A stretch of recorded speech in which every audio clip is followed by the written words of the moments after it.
อภัยบาปผิดที่ได้ทำแล้วพระองค์จะทรงฟังคำอ้อนวอนของเราแล้วพระทัยพระองค์จะอยู่ด้วยกับเราเสมอจะรักษาแผ่นดินของเราให้หายเพื่อพานามพระองค์ดำรงเป็นนิจเวลานี้เราจะทนใจลงอธิษฐานแสวงหาพระพักตร์ของพระองค์ปลุกทรงชำระให้ใจบริสุทธิ์อาภัยบาปผิดที่ได้ทำแล้วพระองค์จะทรงฟังคำอ้อนวอนของเราแล้วพระทัยพระองค์จะอยู่ด้วยกับเราเสมอจะรักษา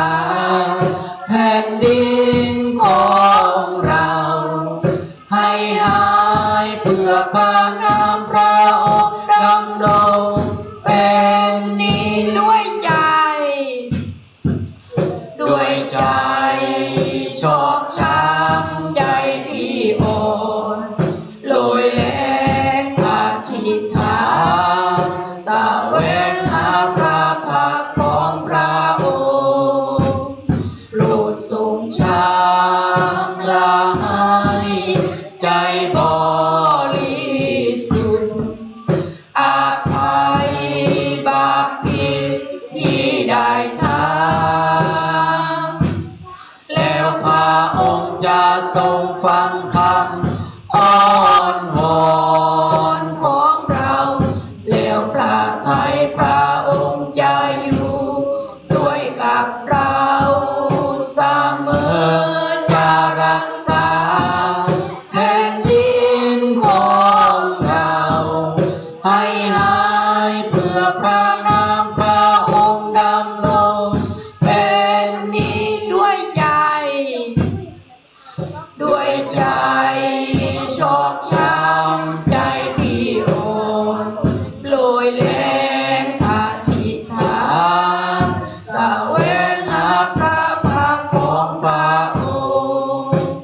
โปรดทรงชำระให้ใจบริสุทธิ์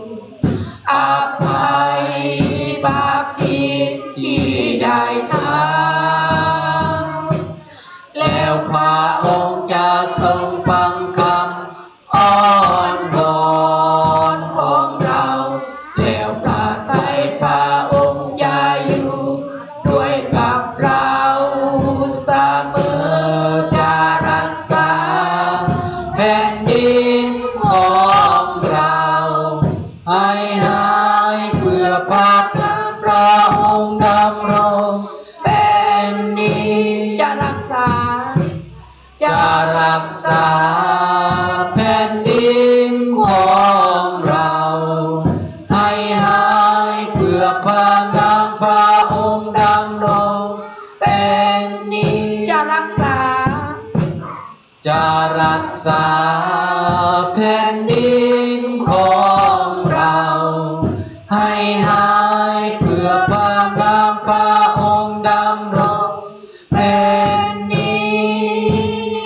จสรรเสริญพระเจ้าสรรเสริญพระบิดาพระบุตรพระวิญญาณบริสุทธิ์